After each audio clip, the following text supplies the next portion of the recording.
The card for August 2025 is the Emperor. This feels both uncomfortably appropriate and also inspiringly supportive.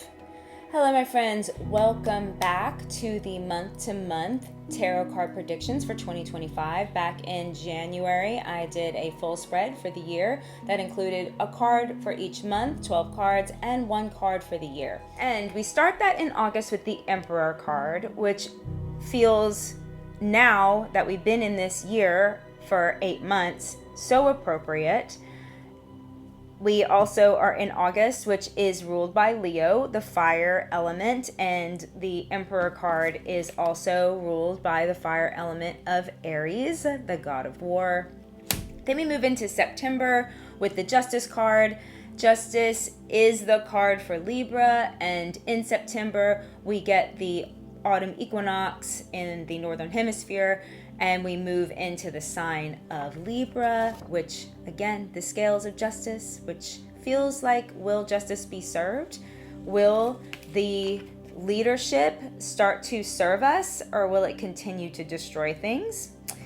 Then we move into October with the Fool card, which is about innocence and being mystified and being able to have beginner's mind. So in a lot of ways, the Fool card begins the major arcana, so this feels like a new beginning.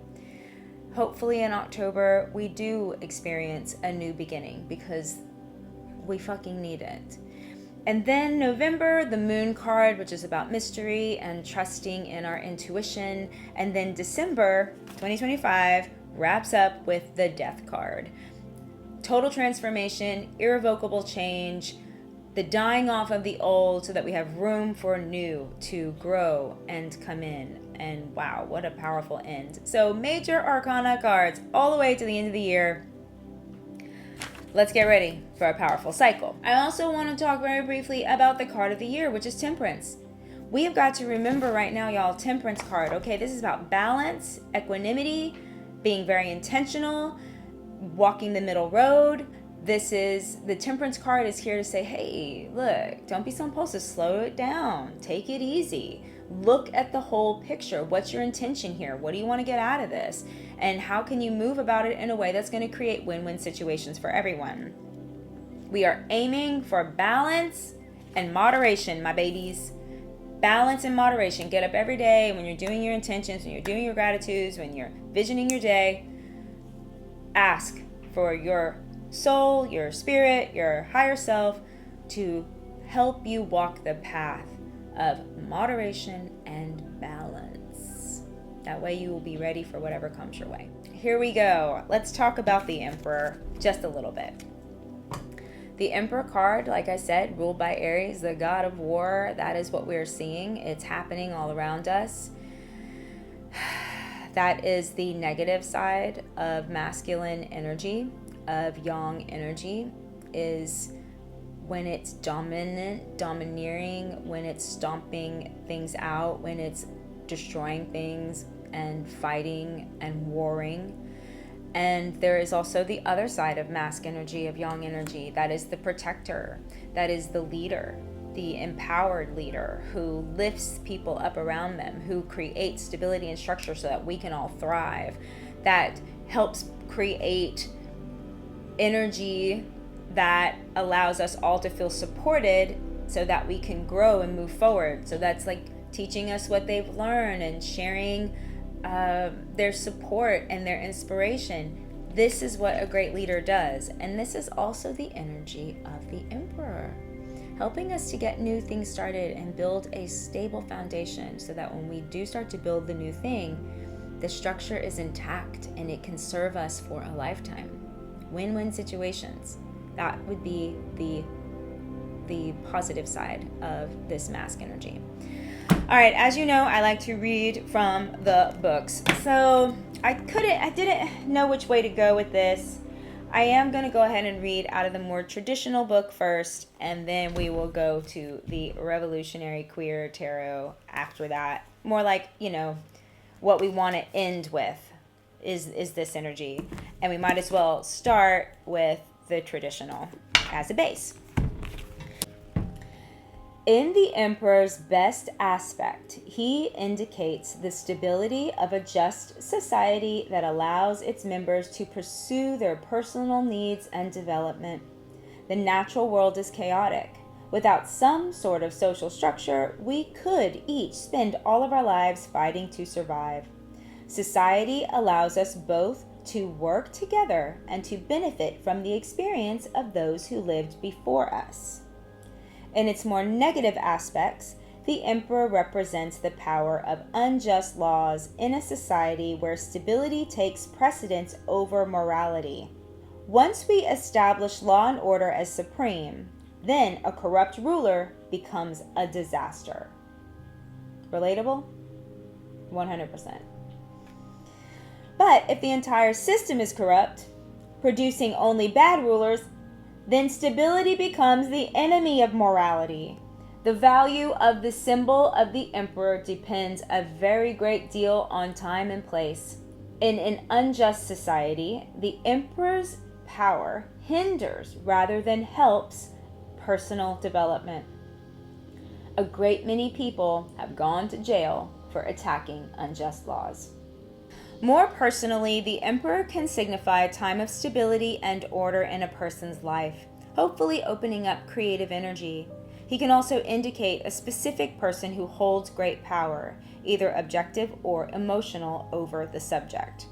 This is very often the father, but it can also be the husband or lover, specifically for those people who treat their lovers as a substitute for fathers to whom they surrender the control of their lives.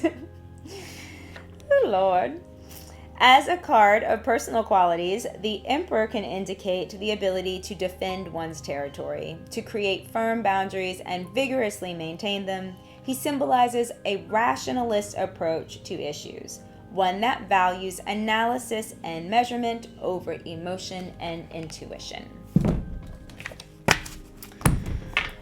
I think there is a lot of the energy, especially with the Saturn piece being also in Aries, that we are experiencing this, like wanting to look for a leader who has answers, who can guide us.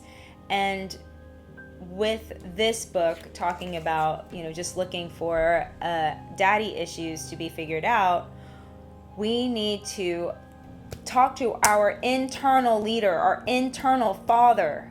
We don't need to be looking for external validation, We can trust our inner voice, our truth, our authenticity. That's what Aries is all about. That is a maverick energy. That is being yourself, not being able to do anything but be yourself. And we have an opportunity, I think, right now to really dive in to know who we are as leaders, who we are in our emperor energy, in our own mask energy. What do we want to protect? What do we value? What security and structure and stability are we putting into place so that we can be the best leaders of both our own governing ourselves and for all of those people around us? Okay, now we're going to move into the Next World Tarot. And in the Next World Tarot, the Emperor number 4 is the teacher. I really love this image of this wonderful teacher who has all the books and all the information and is kind of just like patiently studying, ready to give guidance where it's needed. Among the leaders who try to ruin us and the authority who challenges our vision, we long for guides who are co-conspirators as much as they are the teacher. Whether we find that structure by ourselves or through another entity, that structure should be grounding and electrifying and maybe a mirror, but always the truth. It should be chaos and love and learning that doesn't burn. The teacher organizes the platform for the debate, the arsenal for the life lesson, the guides for poetic imagination, the textbooks for growing up, and the never-ending stories. Having learned from experience, failed from obstacles, and regrouped through experimenting with right and wrong, the teacher gathers her research and separates it into control and variable positions. She wants us to be able to choose between self-reflection and action, righteous control or an abuse of power. The teacher asks you to hone your wisest self and turn chaos into a map. That's good advice.